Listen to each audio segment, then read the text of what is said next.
یا اس کے علاوہ اشعار پڑھتے رہتے ہیں، اور کچھ اس طرح کی کتابیں، خود ساختہ طریقے، حکمت کی باتیں، مشورے، تو یہ ہدایت نہیں ہے۔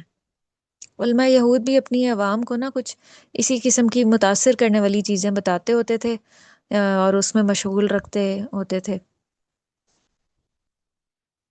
تو اللہ فرما رہے ہیں کہ ہدایت پانے کے لیے یہ کتاب سیکھو۔ یؤتا کہ دیا جائے، احدن کوئی ایک، مثلا ماند، ما اوتی تم جو دیے گئے تم، او یحاجوکم یا وہ جھگڑا کریں تم سے، عند ربکم تمہارے رب کے پاس۔ اب ان کا پہلا خوف یہ تھا کہ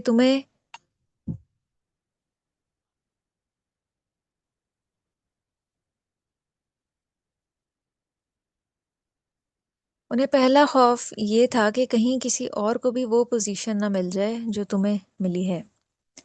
ان یؤتا کہ دیا جائے کوئی ایک، مثلا ماند ما اوتی تم جو دیے گئے تم، تو یہاں انتم سے مراد یہود ہیں۔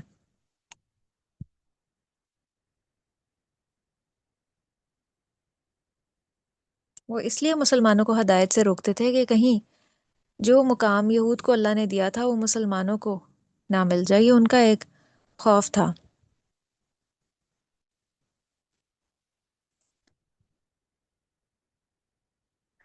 کہ تم جو ہے نا، یہودیوں سے وہ کہتے تھے اپنے دین کی پیروی کرو، کہیں ایسا نہ ہو کہ دوسرے کو بھی وہ مل جائے جو تمہیں ملا ہے۔ آج تمہارے گروہ کو جو شان و شوکت ملی ہے، تم اہل کتاب کہلاتے ہو، علماء کہلاتے ہو، اگر تم نبی صلی اللہ علیہ وسلم کی بات ماننے لگ گئے تو علماء یہود کا جو وقار ہے اور عزت ہے وہ ماند پڑ جائے گی۔ یہ پہلی ان کی سوچ تھی۔ اور دوسرا جو خوف تھا نا وہ یہ تھا کہ او یحاجوکم عند ربکم، یا وہ جھگڑا کریں گے تم سے اگر تم نے ان کی بات مان لی، تو انہیں تمہارے خلاف حجت مل جائے گی مسلمانوں کو۔ کیا حجت مل جائے گی روز قیامت؟ بتائیں۔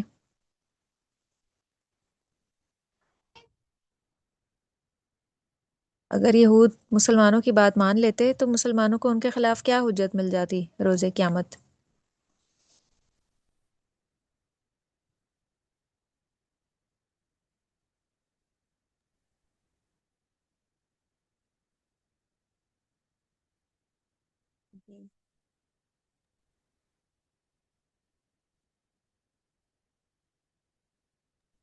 مسلمانوں کو روز قیامت ہم، کہ اگر دنیا میں یہود کا یہ ماننا تھا کہ اگر ہم نے مسلمانوں کے دین کا اعتراف کر لیا کہ یہ دین سچا ہے، تو روز قیامت یہ مسلمان اللہ کے حضور ہمارے خلاف گواہی دیں گے، ہمارے خلاف حجت بازی کریں گے کہ اللہ، دنیا میں انہوں نے تسلیم کر لیا تھا کہ دین اسلام سچا ہے، پھر بھی یہ ایمان لے کر نہیں آئے۔ تو اس طرح کیا ہے کہ ان کے خلاف یہ گواہی روز قیامت ہو جاتی۔ تو اسی ڈر کی وجہ سے انہوں نے اس سچائی کو تسلیم ہی نہیں کیا، دین اسلام کا اعتراف ہی نہیں کیا اس کی سچائی کا، کہ کہیں یہ سچائی روز قیامت، یہ اعتراف انہی کے اپنے گلے میں نہ پڑ جائے۔ کل کہہ دیجئے، سورہ البقرہ کی آیت 76 میں بھی ان کے اس طرز عمل کا ذکر ہے کہ وَإِذَا لَقُوا الَّذِينَ آمَنُوا قَالُوا آمَنَّا وَإِذَا خَلَا بَعْضُهُمْ إِلَىٰ بَعْضٍ قَالُوا أَتُحَدِّثُونَهُم بِمَا فَتَحَ اللَّهُ عَلَيْكُمْ لِيُحَاجُّوكُمْ عِندَ رَبِّكُمْ، یعنی وہ لوگوں کو نبی صلی اللہ علیہ وسلم کی محفل میں جانے سے روکتے تھے کہ اگر تم ان کی محفلوں میں جاؤ گے تو روز قیامت کہیں وہ تمہارے خلاف جھگڑا نہ کریں اللہ کے سامنے، کہ کہیں انہیں مسلمانوں کو تمہاری تمام سازشوں کا علم نہ ہو جائے۔ تو اللہ فرما رہے ہیں کہ فضل سارے کا سارا اللہ کے ہاتھ میں ہے۔ یہاں فضل سے مراد نبوت اور ہدایت ہے، آپ لکھ لیں فضل کی۔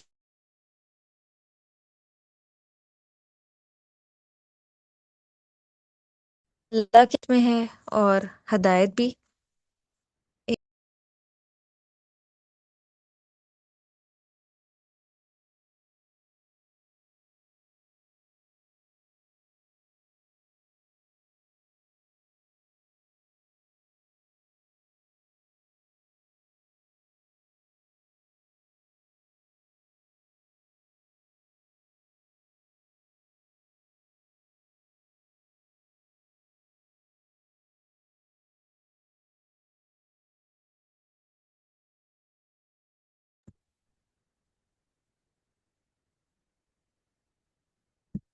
تو فضل سے مراد کیا ہے یہاں پہ؟ کیا چیز اللہ کے ہاتھ میں ہے؟ ہدایت۔ ہدایت بھی اور نبوت بھی۔ تو اللہ فرما رہے ہیں یؤتی ہی، وہ دیتا ہے اس کو۔ ہی کی ضمیر، اس کا اشارہ کس کی طرف ہے؟ کیا چیز وہ دیتا ہے؟ میں یشاء، جس کو وہ چاہتا ہے۔ یہ ہا ضمیر کا اشارہ کس چیز کی طرف ہے؟ یؤتی ہی، فضل۔ فضل کی طرف۔ شاباش۔ تو قرآن میں جتنے بھی ضمائر استعمال ہوئے ہیں نا، ان کا کسی نہ کسی پیچھے گزرے ہوئے اسم کی طرف اشارہ ہے۔ تو ہم گرامر اسی لیے پڑھ رہے ہیں تاکہ ہم کچھ ڈیپتھ میں قرآن کی آیات کو سمجھ سکیں کہ جو ضمائر ہیں اس میں کس بات کی طرف اشارہ ہے۔ تو یؤتی ہی میں ہی جو ہے، اس سے مراد وہی فضل ہے، یعنی نبوت اور ہدایت۔ اللہ فرما رہے ہیں کہ وہ دیتا ہے اس کو، نبوت کو بھی اور ہدایت کو بھی، جس کو وہ چاہتا ہے۔ تو اس میں حسد والی اور جلنے کوڑنے کی تو کوئی بات ہے ہی نہیں۔ وہ اپنی امت مسلمہ میں سے جس کو چاہے اس فضل سے نوازے۔ واللہ علیم، واسع علیم، اور اللہ تعالیٰ وسعت والا ہے، جاننے والا ہے، زیادہ علم والا ہے۔ یختص برحمتہ، خاص کر لیتا ہے ساتھ اپنی رحمت کے، من یشاء، جس کو وہ چاہتا ہے۔ تو یہ جو یختص ہے، یہ خصوصیت سے نکلا ہے، خاص واد سواد اس کا روٹ ہے، کہ بعض افراد کو دوسروں سے الگ کر کے ان کے ساتھ خصوصی برتاؤ کرنا۔ تو اللہ تعالیٰ نے اولاد ابراہیم میں سے بنی اسرائیل کو چھوڑ کے بنی اسماعیل کے ساتھ خصوصی برتاؤ کیا ہے، یعنی ان میں نبی صلی اللہ علیہ وسلم کو بھیجا، کیونکہ اللہ تعالیٰ بہت بڑے فضل کا مالک ہے۔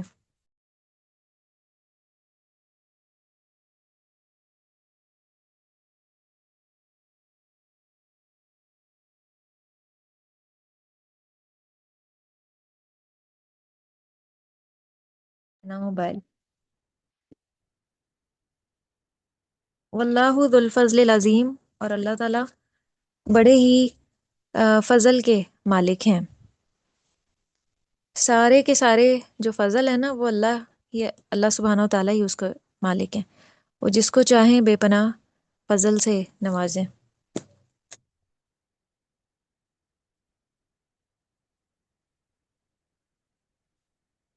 چلیں اب ان آیات میں سے میں آپ سے کچھ کوسچنز پوچھتی ہوں۔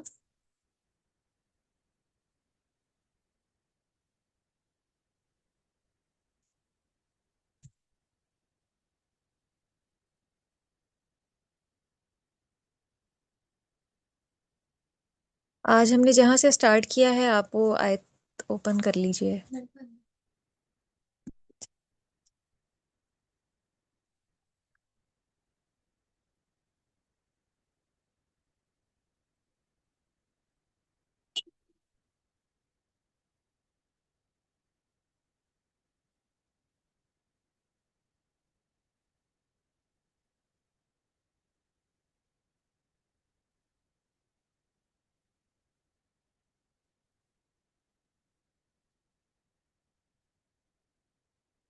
آیت نمبر 69 اوپن کر لیجئے۔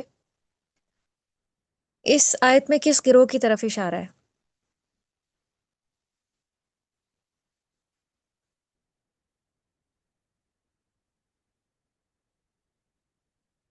تو عائفہ سے مراد کون سا گروہ ہے؟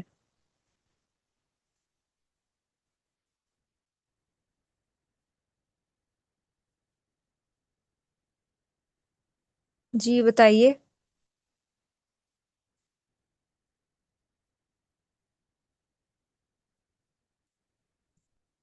آپ کو آواز آ رہی ہے؟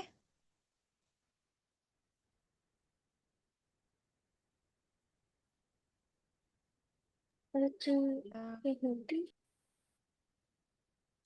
آیت نمبر آیت نمبر 69۔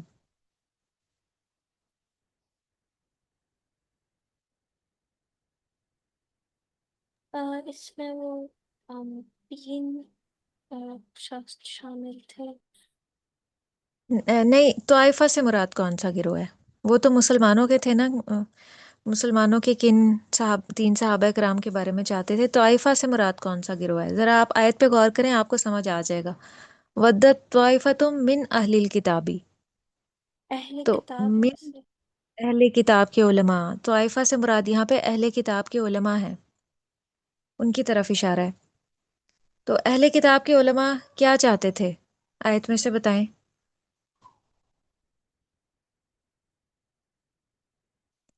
میں جتنے بھی سوال پوچھتی ہوں نا وہ عربک ٹیکسٹ میں صحیح ہوتے ہیں۔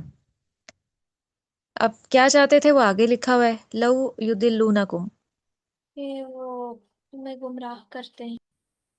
مسلمانوں کو۔ یہاں اب آپ بتائیں گی کہ اسپیشلی یہ کون سے تین مسلمانوں کے بارے میں یہ آیت ہے؟ معاذ بن بتائیں جبل، جی۔ حذیفہ اور عمر بن ناصر۔ عمار بن یاسر، یہ بہت شروع کے صحابہ کرام ہیں۔ اور حضرت عمار بن یاسر کے بارے میں آپ نے اپنی اسلامیت کی بک میں بھی پڑھا ہوگا کہ کس کس طرح سے ان کو اذیت دی گئی تھی، پڑھا ہے آپ نے؟ عمار نہیں۔ بن یاسر، عمار بن یاسر اور ان کی پوری فیملی، ان کی جو والدہ ہیں وہ اسلام کی پہلی شہیدہ تھیں، حضرت سمیہ۔ ابو جہل نے ان کو نیزہ مار کے شہید کر دیا تھا۔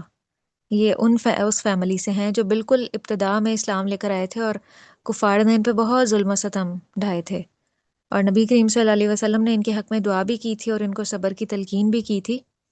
تو یہ وہ اس دور کی بات ہے جب مسلمانوں کے اوپر آزمائشیں بہت پیک پہ تھیں، اور کفار کے علاوہ اہل کتاب کے جو علماء ہیں وہ بھی طرح طرح کے حربے اور طریقے اڈاپٹ کرتے تھے مسلمانوں کو ستانے کے، ان کو ان کے دین سے روکنے کے۔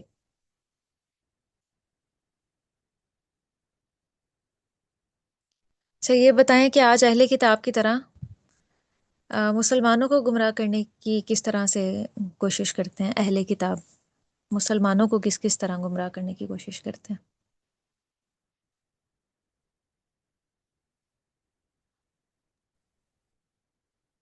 اس میں 4 پوائنٹس آپ اپنے پاس نوٹ کر لیں کہ آج اہل کتاب کس طرح کی سازشیں کر رہے ہیں۔ اس میں پہلا یہ کہ دین کے بارے میں شکوک و شبہات پیدا کرتے ہیں، دین اسلام کے بارے میں آج بھی اہل کتاب کا یہی طرز عمل ہے۔ پہلا پوائنٹ آپ لکھ لیں، دین کے بارے میں شکوک و شبہات پیدا کرتے ہیں۔ شکوک و شبہات آپ لکھ لیں گی یا اس کی جگہ آپ شک لکھ لیں؟ دین کے بارے میں شک پیدا کرتے ہیں۔ پھر دوسرا پوائنٹ ہے قرآن کی آیات میں اعتراض کرتے ہیں،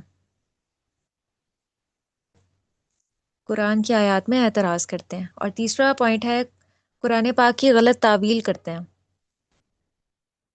خود ساختہ معنی نکال لیتے ہیں، جس طرح انہوں نے اپنی کتاب میں تبدیلی کی تھی نا تورات میں، تو قرآن میں بھی اس کے غلط معنی نکال کے اور پروپیگنڈا کرتے ہیں۔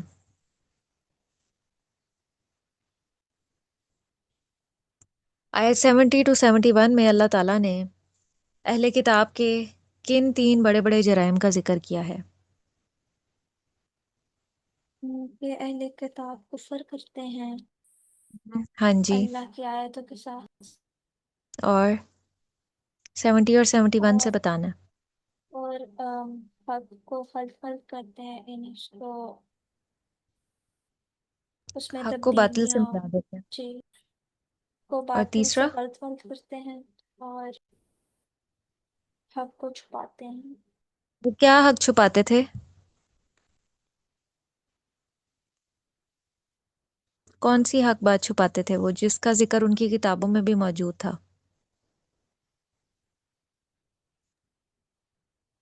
اللہ تعالیٰ کے بارے میں کہ وہ نبی صلی اللہ دین علیہ وسلم کی، نبی صلی اللہ علیہ وسلم کی صداقت کے بارے میں۔ ان کی کتابوں میں تورات میں موجود تھا کہ ایک آخری نبی آنے والا ہے، اس کا ظہور ہونے والا ہے، اور وہ جب نبی صلی اللہ علیہ وسلم آئے تو وہ پہچان بھی گئے آپ کو، کیونکہ آپ کی کچھ علامات کا بھی ذکر تھا ان کی کتابوں میں۔ پہچان تو گئے لیکن کفر اختیار کیا اور ایمان لے کر نہیں آئے۔ آیت 73 سے بتائیں کہ اصل ہدایت کیا ہوتی ہے؟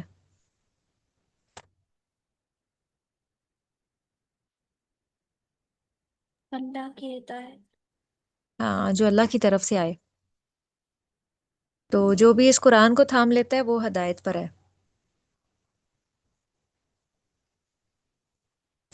تو ایک مبلغ دین یا داعی دین کی حیثیت سے ہمیں ہدایت کا کیا معیار دوسروں کو دینا چاہیے؟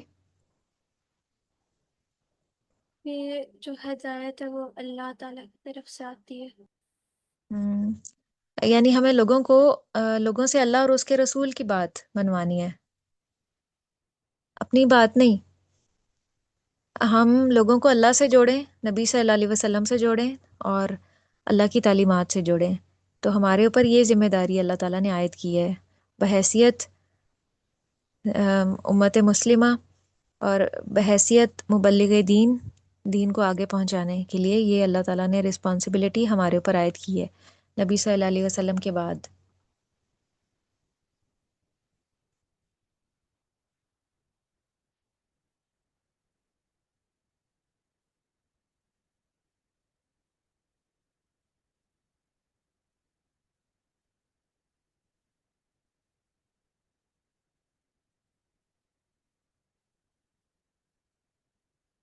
اور آیت 73 سے مراد میں فضل سے مراد کیا ہے؟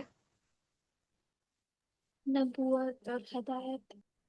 نبوت اور ہدایت، شاباش۔ چلیں اب آپ گرامر کھول لیجئے۔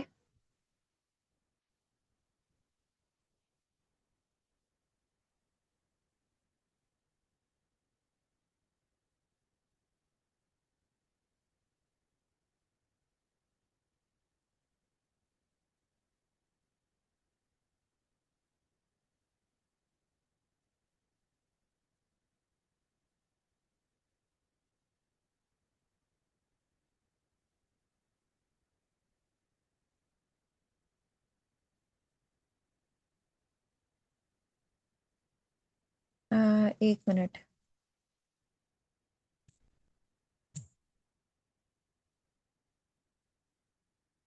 میں آپ کو سکرین سے شو کرتی ہوں کیونکہ میرے پاس جو ہے نا موبائل میں فی الحال ہے نہیں گرامر۔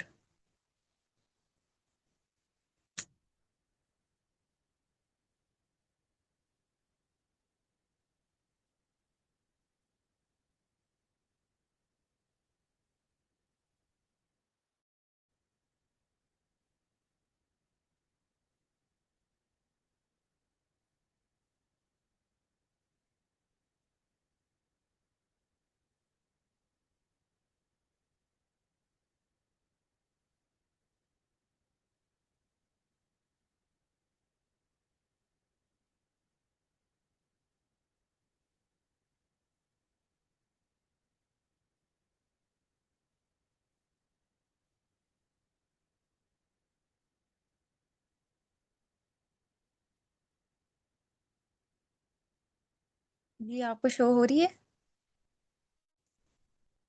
آپ کو شو ہو رہی ہے؟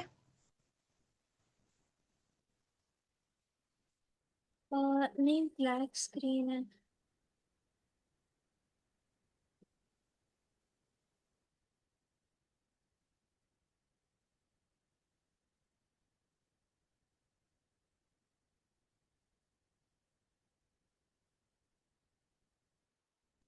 اور اب نہیں ہو اب رہی۔ شو ہو رہی؟ اب ہو رہی ہے۔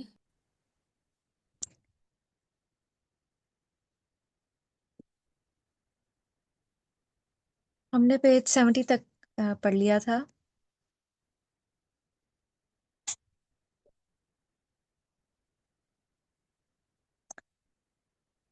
یہ والے ضمائر سنائیے، ضمائر حالت رفع والے، ان کو ضمائر مرفوع منفصل کہتے ہیں، جو ہمیں فاصلے میں نظر آتے ہیں، فاصلے پر قرآن میں، ہوا ہما ہم والے۔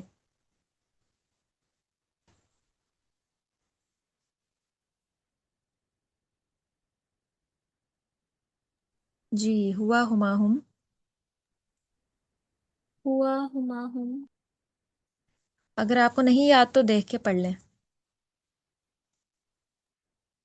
غائب واحد مذکر میں ہوا، جی اور مثنیٰ مذکر ہما، نہیں، جمع بس آپ مذکر ضمائر ہوا ہوا، ہما ہم۔ ہوا ہما ہم، ہیا جی ہما ہن، انت ہننا، انتما، انتم ہاں جی، انتی، انتما، انتن، انا شاباش۔ نحن۔ ہاں، اب اس میں اگر آپ سے میننگ پوچھوں تو پھر اس میں آپ بتائیں گی مجھے کہ ہوا کا مطلب کیا ہوتا ہے۔ واحد مذکر غائب کے لیے استعمال ہوتا ہے، معنی ہوتا ہے وہ ایک مذکر۔ ہما کا معنی کیا ہوگا؟